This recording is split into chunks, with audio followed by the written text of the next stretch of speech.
magandang gabi rin sa inyo lahat. Natutuwa ako at pinaunlakan ninyo ang aking imbitasyon. Pero bago natin namin ang sarap ng espesyal na hapunan, nais kong ibahagi sa inyo ang basura. Kahit na ibaon mo man sa lupa, sisingaw at sisingaw ang masangsang amoy na ito. At ngayon, nandito ako sa harapan niyo para iahon sa hukay ang basura nito upang itapon sa malayo sa dapat niyang paglagyan. Nandito ang pagtatanong sa inyo. At ayon sa aking pagpapaimbestiga, isang huwad na marriage contract.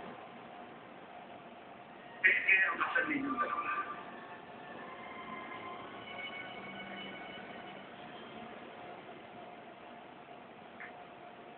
Hindi ka totoong primo, Chen.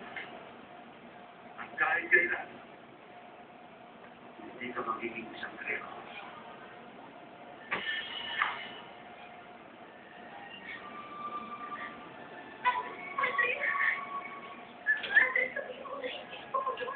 Sinabi na, ni Senyor Diego, nakaway ay